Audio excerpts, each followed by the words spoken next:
ಎಲ್ರಿಗೂ ನಮಸ್ಕಾರ. Cut kitchen ಕನ್ನಡಕ್ಕೆ ಸ್ವಾಗತ.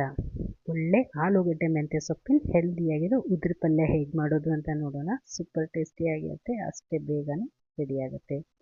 ರೊಟ್ಟಿಗೂ ಸರಿ, ಚಪಾತಿಗೂ ಸರಿ, ಎಲ್ಲದಕ್ಕೂ ತುಂಬ ರುಚಿಯಾಗಿರುತ್ತೆ. ಅನ್ನದ ಜೊತೆಗೆ ಸೂಪರ್ ಕಾಂಬಿನೇಷನ್.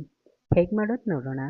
ಒಂದು ಪಾತ್ರೆಯಲ್ಲಿ 3-4 ಸ್ಪೂನಷ್ಟು ಎಣ್ಣೆ ಹಾಕಿರೋದು, ಅರ್ಧ ಚಮಚ ಸಾಸಿವೆ, ಅರ್ಧ ಚಮಚ ಜೀರಿಗೆ. ಒಗ್ಗರಣೆಗೆ ಇವಾಗ ನಾವು ಕರಿಬೇವು ಹಾಕೋಣ. ಮತ್ತು ಒಂದು 2 ಹಸಿಮೆಣಸಿನ್ಕಾಯಿ ಉದ್ದಕ್ಕೆ ಹೆಚ್ಕೊಂಡಿರೋದು. ಈಗ ಬೆಳ್ಳುಳ್ಳಿ ಹಾಕ್ತಾ ಇರೋದು ಒಂದು 15-20 ಎಸಳು.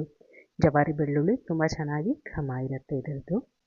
ಮತ್ತು 1/4 ಕಪ್ಪಷ್ಟು ಬಟಾಣಿ ಹಾಕಿರೋದು, ಹಸಿ ಬಟಾಣಿ. ಮತ್ತು ಒಂದು ದೊಡ್ಡ ಈರುಳ್ಳಿನ ಮೀಡಿಯಮ್ ಸೈಜಲ್ಲಿ ಹೆಚ್ಕೊಂಡು ಹಾಕಿದ್ದೇನೆ.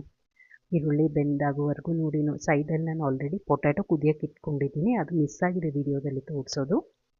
ಸೊ ಅರ್ಧ ಚಮಚ ಅರಿಶಿನ ಪುಡಿ ಹಾಕಿ ಈರುಳ್ಳಿನ ಚೆನ್ನಾಗಿ ಬೇಯಿಸ್ಕೊಳ್ಳೋಣ. ಈರುಳ್ಳಿ ಬೆಂದಾದ್ಮೇಲೆ ಅದಕ್ಕೆ ಒಂದು ಕಟ್ಟು ಮೀಡಿಯಮ್ ಸೈಜದ್ದು ಒಂದು ಕಟ್ಟು ಅಥವಾ 100 ಗ್ರಾಮಷ್ಟು ಮೆಂತ್ಯ ಸೊಪ್ಪನ್ನು ಸಣ್ಣಗೆ ಹೆಚ್ಚಿ ತೊಳೆದು ಹಾಕಿರೋದು.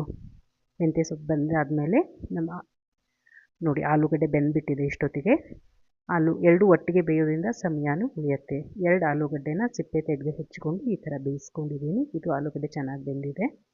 ಇದಕ್ಕೆ ರುಚಿಗೆ ತಕ್ಕಷ್ಟು ಉಪ್ಪು, ಸುಮಾರು ಅರ್ಧ ಚಮಚ ಉಪ್ಪು, ಅರ್ಧ ಚಮಚ ಧನಿಯಾ ಪೌಡರ್ ಮತ್ತು ಅರ್ಧ ಚಮಚದಷ್ಟು ಸಬ್ಜಿ ಮಸಾಲ ಹಾಕಿರೋದು, 2 ಚಮಚದಷ್ಟು ರೋಸ್ಟೆಡ್ ಪೀನಟ್ ಪೌಡರ್ ಅಂದರೆ ಶೇಂಗಾ ಹುರಿದು ಪೌಡ್ರ್ ಮಾಡಿಕೊಂಡು ಹಾಕಿದ್ದೀನಿ.